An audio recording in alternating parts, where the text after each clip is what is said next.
नमस्कार दोस्तों, मैं कृष्ण यादव अपने YouTube चैनल पर आपका हार्दिक स्वागत करता हूँ। आपने आज का न्यूज़ देखा होगा। हमें प्रॉब्ली न्यूज़ में क्या मिलता है? कुछ क्राइसिस जो दुनिया भर में हो रहा है, जैसे war, climate issues, hunger and economical crisis. हम जिस पर फोकस करने जा रहे हैं वो इकोनॉमिकल क्राइसिस है और आपको समझाने की कोशिश करेंगे कि इसका G20 से क्या कनेक्शन है। G20 इसको समझने के लिए हमें G20 की जरूरत क्यों पड़ी उसे समझना पड़ेगा। तो आइए पर्पस ऑफ G20 की बात करते हैं। पर्पस ऑफ G20 इसको समझने के लिए हमें पहले कुछ साल पीछे जाना पड़ेगा, ईयर 1997 में, जब कई ईस्ट एशियन कंट्रीज जहां इकोनॉमिक क्राइसिस का दौर था, करेंसीज लगातार गिर रहे थे, बिजनेस बैंकरप्ट हो रहे थे, लोग जॉब खो रहे थे। देश जिन्हें इस क्राइसिस का सबसे ज्यादा असर हुआ वो थे Thailand, south Korea, Malaysia, Indonesia, Singapore and Philippines. इस क्राइसिस की शुरुआत ही थाईलैंड से हुआ। थाईलैंड करेंसी बढ़त जुलाई 1997 में कोलैप्स हो गई। ये देखकर दूसरे देशों को डर सताने लगा। इसे देखते हुए 1998 में यूएसए में क्राइसिस मीटिंग हुआ, जिसमें 22 कंट्रीज ने हिस्सा लिया, जिसका रिजल्ट था दिसंबर 1999 में G20 की स्थापना हुई। G20 जहां G स्टैंड फॉर ग्रुप और B stand for 19 most industrialize और उभरते हुए इकोनॉमिक देश, जहां साथ में EU मीन्स यूरोपियन यूनियन। अगर हम इसे आसान भाषा में समझें तो G20 कंट्रीज वर्ल्ड की 80% GDP, 75% international trade and 60% world population को रिप्रेजेंट करते हैं। अगर कहा जाए तो G20 कोई ऑर्गेनाइजेशन नहीं है, ये एक अनौपचारिक मंच है, मतलब इनफॉर्मल फोरम। अनौपचारिक मंच हमने क्यों बोला? क्योंकि वो डायरेक्टली कोई लॉ अडॉप्ट नहीं कर सकते। इसकी जगह वो एक उत्प्रेरक यानी कैटलिस्ट की तरह एक्ट करते हैं न्यू इनिशिएटिव्स के लिए। उनके जो विचार होते हैं वो एक पॉलिटिकल वेट रखते हैं। और ऐसा क्यों? क्योंकि जो इसमें देश हैं वो लीड करते हैं जीडीपी, ट्रेड और पॉपुलेशन को भी।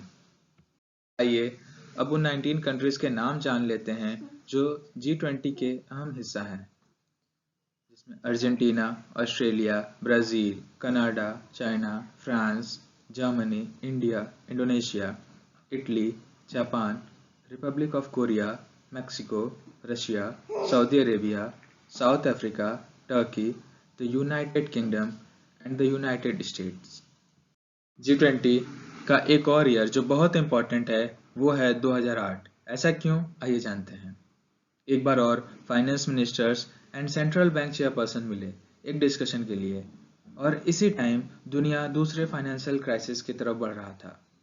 इस क्राइसिस को कंट्रोल करने के लिए head of government and states फिर एक डिस्कशन के लिए बुलाया गया, और यहाँ से G20 की राजनीति को ऊपरी पायदान पर ले जाया गया। एक साथ इन्होंने फाइनेंशियल रिफॉर्म्स पर सहमति जाहिर की, जिससे क्राइसिस से उभरा जा सके। ये फाइनेंशियल रिफॉर्म्स के बारे में मैं आपको एक अलग से वीडियो बना के समझा दूंगा। आइए आगे बढ़ते हैं। अब ये समिट ईयर में 1 से 2 बार होने लगा, जिसमें हेड ऑफ गवर्नमेंट्स और उनके रिप्रेजेंटेटिव और उनके स्पेशलाइज मिनिस्टर जो उस कैटेगरी के लिए स्पेशलाइज थे वो पार्टिसिपेट करने लगे। और अब इसे WHO भी ज्वाइन करता था अपने नेशनल रिप्रेजेंटेटिव्स के साथ। अब जानते हैं G20 के प्रेसिडेंट के सिलेक्शन और उनके कामों के बारे में। G20 के 19 कंट्रीज को 5 ग्रुप में डिवाइड किया गया। इसमें 4 ग्रुप ऐसे जिनके पास 4 मेंबर थे और एक ऐसा ग्रुप जिनके पास 3 मेंबर थे। आइए ग्रुप के नाम पर एक नज़र डालते हैं। पहला group Australia, Canada, Saudi Arabia and United States है। दूसरा India, Russia, South Africa and Turkey. तीसरा group France, Germany, Italy and United Kingdom. चौथा China, Indonesia, Japan and South Korea. पांचवा, जिसमें सिर्फ 3 मेंबर हैं, वो ग्रुप है अर्जेंटीना, ब्राज़ील एंड मैक्सिको। अब बात करते हैं कि G20 के प्रेसिडेंट को कैसे चुना जाता है। G20 का प्रेसिडेंट एक रोटेशनल बेसिस पे चुना जाता है। हर साल इन 5 ग्रुपों में से एक ग्रुप को मौका मिलता है अपना प्रेसिडेंट चुनने का। जिस देश का प्रेसिडेंट इलेक्ट होता है उसी देश में G20 समिट ऑर्गेनाइज होती है, और प्रेसिडेंट ही फाइनल डिसीजन करता है कि कौन सा कंट्रीज गेस्ट अटेंड करेगी। और वही उस कॉन्फ्रेंस का कंटेंट को भी डिसाइड करता है, उसके साथ में टॉपिक जैसे इकोनॉमिक एंड फाइनेंस। अब नए एजेंडा को भी इसमें शामिल किया गया है, जैसे climate, energy, social issue, health and food.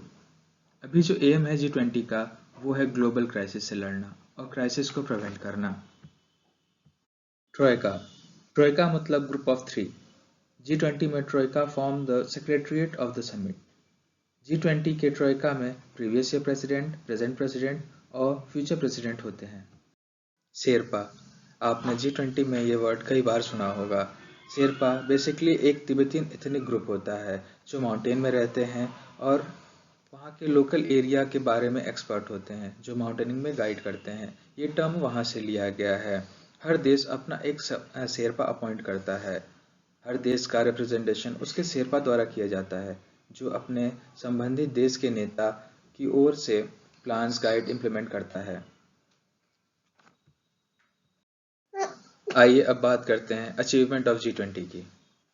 G20 में आज तक बहुत कुछ अचीव किया गया है, जैसे कुछ कठोर कदम उठाए गए हैं स्टेट और टैक्स पेयर्स को फाइनेंशियल चार्जेस से बचाने के लिए।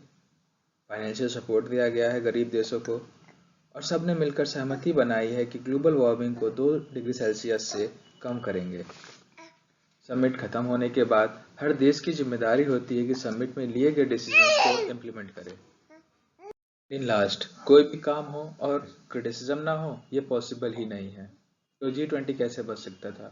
तो इसके भी खिलाफ लोग खड़े हुए। क्रिटिसिज्म के कुछ टॉपिक थे कि एक एलाइट क्लब है और अनडेमोक्रेटिक है।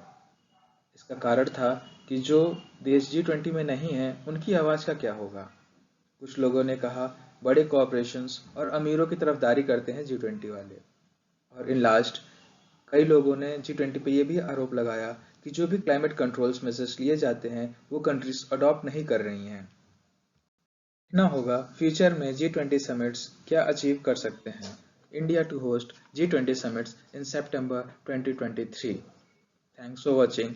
और अगर आपको ये वीडियो पसंद आई हो तो प्लीज़ लाइक करें and subscribe my YouTube channel. Thanks a lot.